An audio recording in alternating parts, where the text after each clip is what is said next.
అధ్యక్షులు ముఖ్యమంత్రి వర్యులు జగన్మోహన్ రెడ్డి గారు నాకు ఇచ్చిన గురుతర బాధ్యత, దీన్ని పదివనకూడదు కానీ బాధ్యత నా మీద మోపారు. 2014లో 19లో ఇచ్చిన బాధ్యత కంటే గొప్పగా శ్రీనును ఇన్ఛార్జిగా ఇవ్వండి, ఎన్నికల ఇన్ఛార్జిగా ఇవ్వండి,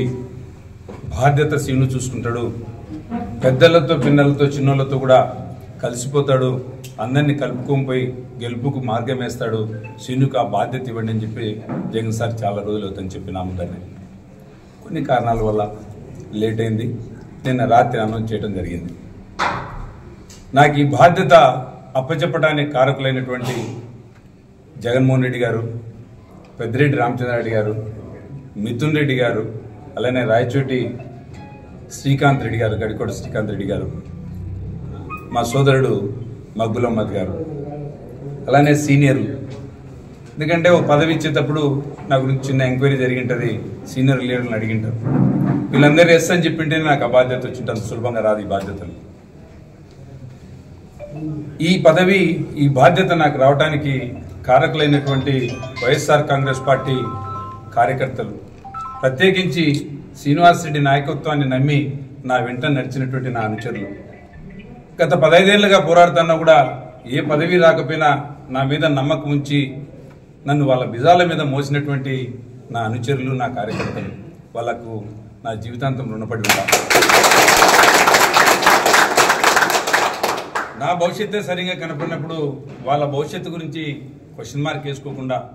మా నాయకుడి భవిష్యత్తే నా భవిష్యత్తు అని చెప్పి నా వెన్ను తట్టి, నువ్వు అధైర్యపడవద్దు, నీలో నాయకత్వ లక్షణాలు ఉన్నాయి, నువ్వు పోరాడుతూ ఉండు, నీ వెంట ఉంటా అని చెప్పిన నా కార్యకర్తలు. కారణం ఏంటంటే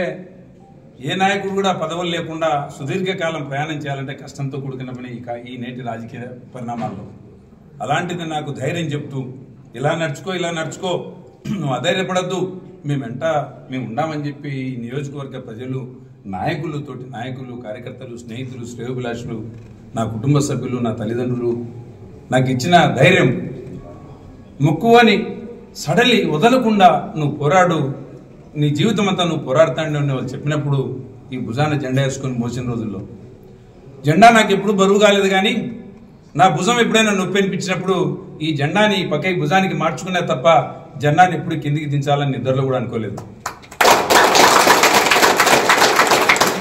గెలుపు ఎవరిదా అనేది పక్కన పెడితే వైఎస్ఆర్ కాంగ్రెస్ పార్టీ కదిరిలో గెలిస్తే నేనే గెలిచానంటే ఆనందంగా, ఈ వైఎస్ఆర్ కాంగ్రెస్ పార్టీ గెలిస్తే మేమే గెలిచినామని ఆనందంగా నా అనుచరులు, వైఎస్ఆర్ కాంగ్రెస్ పార్టీ కార్యకర్తలు స్వీకరించినారు. కాబట్టి కష్టకాలంలో 2014లో పార్టీ అప్పుడు ఆవిర్భవించింది, కొత్తగా క్యాడర్ తక్కువ, అప్పట్లో పార్టీ కొత్తగా వచ్చిన పార్టీ, అనుభవం తక్కువ. ఆ టైంలో కూడా కార్యకర్తలందరూ మా వెన్నుడిని నడిపించి చాలా పోరాటాలు చేసి కేసులన్నీ మీద పెట్టుకొని ఇదే కదిరి సబ్ జైల్లో నేను 7-8 రోజులు సబ్ జైల్లో కూడా పలుకున్న రోజులు పార్టీ కోసం ఆ టైంలోనే మేము దేవుళ్ళ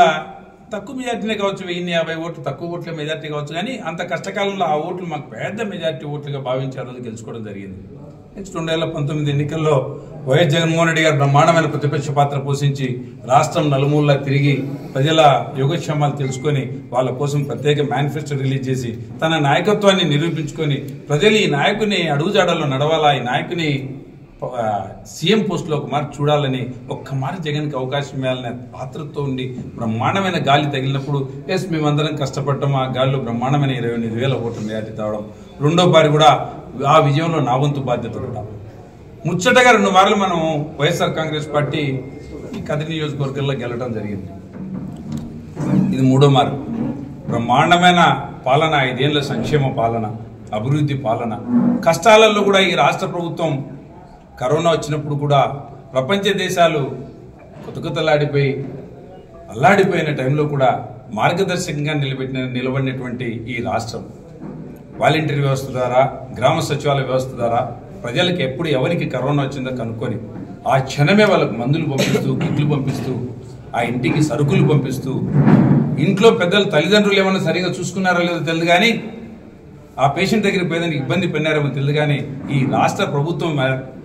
ఇచ్చిన వాలంటీర్లు ఉన్నారు చూడండి, వాళ్ళ దగ్గరికి పోయి వాళ్ళకి మెడిసిన్స్ ఇవ్వడం కానీ ఇలాంటివన్నీ చేసి కష్టకాలంలో కూడా ఈ ప్రభుత్వం మా ఇంట ఉందని చెప్పి పేదవాడు ధైర్యపడే విధంగా ఈ ప్రభుత్వం నడిపిన విధానము, సంక్షేమాన్ని ఎవరైనా ఇస్తారు కానీ సంక్షేమం నేను చూసినాను ఏదో ప్రజలకు ఈ ప్రభుత్వం ఏదో ఉచితంగా చేస్తానని భావన కలిగించే ప్రభుత్వాలే చూసినాను తప్ప లేదు మిమ్మల్ని గౌరవిస్తున్నాం, ఈ సంక్షేమం మీకు, మీ ధర్మం మీకు దక్కాలా అనే విధంగా ఆ సంక్షేమాన్ని డైరెక్ట్గా వాళ్ళ అకౌంట్లలో వేయటమా, లేకపోతే వాళ్ళకు వచ్చే పెన్షన్ కానీ బియ్యాన్ని కానీ సగౌరవంగా వాళ్ళ ఇంటి దగ్గరికి పోయి అవతాతలకు, వికలాంగులకు, వితంతులకు పెన్షన్లు 1వ తేదీ పొద్దున్నే వాళ్ళ దగ్గరికి చేర్చే విధానం. ఒక్క 2 నెలల పాటు వాలంటీర్ వ్యవస్థను ఆయన వ్యతిరేకించి కోర్టుకేసి వాలంటీర్లు పనిచేయకూడదని చెప్పి ప్రతిపక్ష నాయకుడు చంద్రబాబు నాయుడు గారు చేసిన కుట్రలో భాగంగా చేసిన కార్యక్రమంలో ఈ 1 నెలలో పెన్షన్లు ఇచ్చే విషయంలో ఎంత భయాందోళన క్రియేట్ చేశారంటే ముసలోళ్ళు, వృద్ధులందరూ, వితంతువులు, వికలాంగులు ప్రత్యేకించి 10 కిలోమీటర్లు ప్రయాణం చేసి ఆ గ్రామ సచివాలయం దగ్గరికి వచ్చి రోజుల తరబడి పడిగాపులు కాసి ఎప్పుడు వస్తుందో ఏమో వెయిట్ చేసి 58 నెలల పాటు బ్రహ్మాండంగా గౌరవించుకుంటా పొద్దునంగా తెల్లవారకు ముందే వాలంటీర్లు వచ్చి అవ్వని పెన్షన్, తాతాన్ని పెన్షన్, సోదరుడాన్ని పెన్షన్ అని చెప్పి వికలాంగులకు, వితంతువులకు ఇచ్చే కార్యక్రమం 58 నెలల పాటు సుదీర్ఘంగా ఇచ్చినప్పుడు చాలా సుఖంగా తీసుకొని వీడు రా నా మనవడు నన్ను గౌరవిస్తున్నాడు, నన్ను రోడ్లంబడి బజార్లంబడి తిప్పకుండా, ఎండకు నిలబెట్టుకోకుండా, క్యూలో నిలబెట్టుకోకుండా, ఆకలి దప్పికి తెలియకోకుండా నాకు రావాల్సిన హక్కుగా నాకు 1వ తేదీ వస్తానే బాధ్యత 58 నెలలుగా చూసి